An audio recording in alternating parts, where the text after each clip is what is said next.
They call her a rising star. But what if the biggest name on the 2026 American Idol stage was actually a ghost from a different era of television?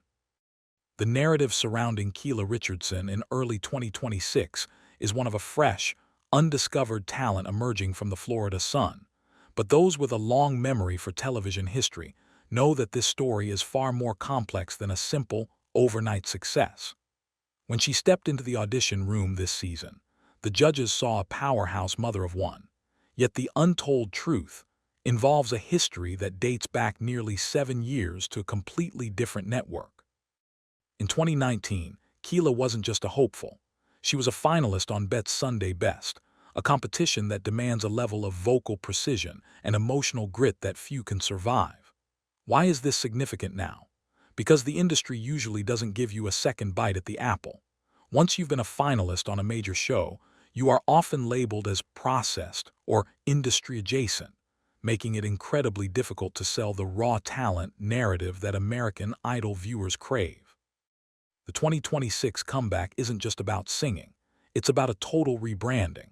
There is a palpable tension in how she navigates her past success while trying to remain relatable to a new generation of fans who have no idea she was once inches away from the gospel throne.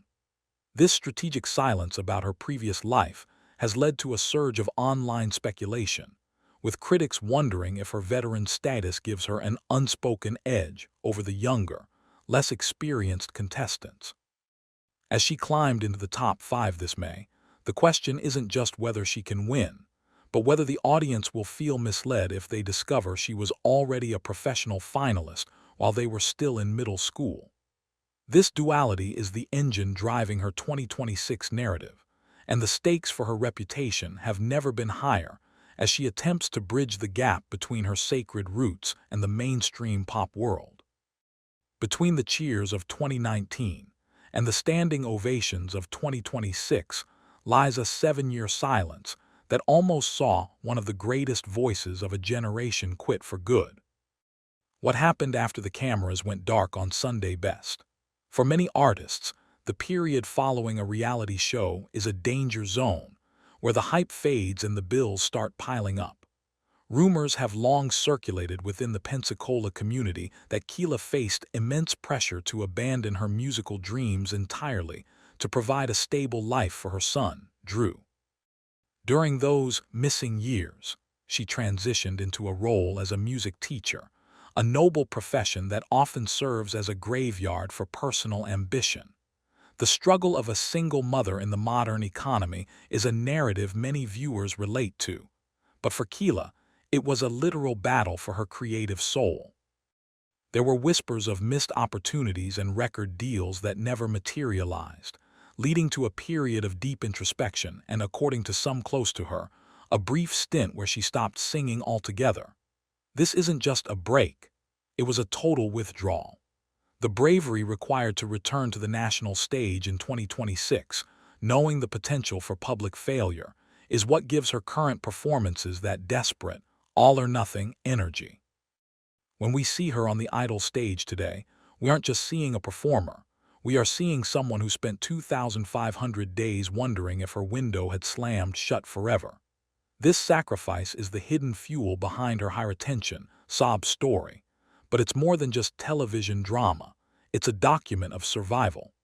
As she moves through the 2026 season, every note seems to carry the weight of those 7 years of silence. However, the move from Florida back to the Hollywood spotlight brought its own set of complications, as navigating the industry as a veteran newcomer requires a level of mental fortitude that few possess, especially when your primary motivation is sitting right there in the audience watching your every move. A single performance in May 2026 sent shockwaves through the production when a fan favorite hit an emotional wall that no one saw coming. The glitz of the top 10 often masks the brutal reality of the production schedule, and for Keyla, the 90s Judges Song Contest became a breaking point that nearly derailed her entire journey. Her rendition of Zombie by the Cranberries was heralded as a vocal masterpiece, but the footage of her sobbing backstage afterward told a different story. Rumors surfaced that the choice of the song coupled with the pressure of being a perfectionist veteran, led to a massive internal conflict. When you are a mother and a teacher who has already seen the dark side of the industry, every minor mistake feels like a catastrophic failure. This moment of vulnerability was a turning point for her 2026 campaign. It humanized the powerhouse and showed the cracks in her armor. Some insiders speculated that the breakdown wasn't just about the song, but about the overwhelming weight of her independent status. Unlike other contestants who might have major label backing or wealthy families, Keyla is essentially a one-woman show, fighting for a future for her son. This pressure cooked her from the inside out, leading to a viral moment that redefined her as the most relatable person in the competition. However, this also raised concerns about her mental longevity. Can a performer who feels this deeply survive the meat grinder of a global tour and the inevitable scrutiny that comes with the finale? The untold truth here is that Keyla isn't just fighting for a trophy. She's fighting against the exhaustion of a decade-long chase. The zombie incident exposed the reality that even the strongest voices have a limit, and as the finale approaches, the question remains whether she has enough emotional reserves left to cross the finish line without a total collapse, especially with the rumors of gatekeeping within the industry. While Keyla is the one on the posters, some are saying her 9-year-old son might be the most powerful person in the 2026 competition. In the age of social media, the family angle is a potent weapon, but Keyla's son, Drew, has become much more than just a supportive bystander. His presence at the judges' table and his charismatic interactions with the icons of the show have sparked a heated debate among viewers. Is this genuine heart, or is it a calculated move to secure the mom vote? The truth likely lies somewhere in the middle. Drew has been described as Keyla's anchor during her darkest years in Florida, and their bond is undeniably the emotional core of her 2026 narrative. However, the untold story involves the intense scrutiny that comes with putting a child in the limelight. Critics have pointed out that Drew is effectively a co-star in her 15-minute segments, leading to speculations about how much of the voting surge is due to Keyla's vocals versus Drew's charm. This creates a fascinating dynamic in the 2026 season. Keyla is aware that her son's future depends on her success, but she also has to shield him from the toxic side of sudden fame. There have been reports of over-enthusiastic fans trying to contact the family directly, highlighting the dangers of the viral fame they've cultivated. Regardless of the ethics, the Drew factor has made Keyla untouchable in terms of engagement. Every time he appears on screen, retention spikes, and the like counts soar. It is a masterclass in modern YouTube automation and television storytelling, but the psychological cost to a 9-year-old in such a high-pressure environment is something that isn't discussed on the main broadcast. As we look toward the May 11 finale, Drew isn't just a son. He's the symbol of what she's fighting for, and the reason her story has resonated more than any other contestant this decade. Transitioning from the church pews to the pop charts is a path littered with oft careers, and Keyla is currently walking that razor's edge. One of the most controversial elements of Keyla's 2026 run is the shift in her musical DNA. Having established herself as a gospel powerhouse in 2019, her move into rock, pop, and soul on American Idol has left some of her Day One fans feeling betrayed.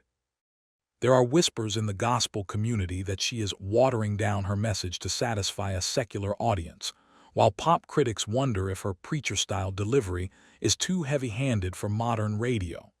This identity crisis is a classic industry conflict, but for Keyla, it's a high-stakes rebranding.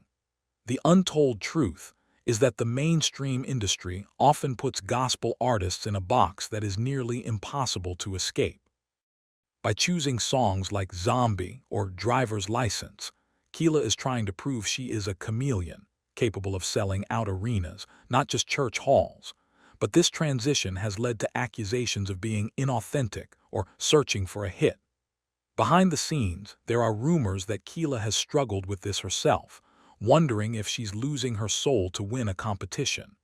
This internal battle is visible in her eyes during every performance.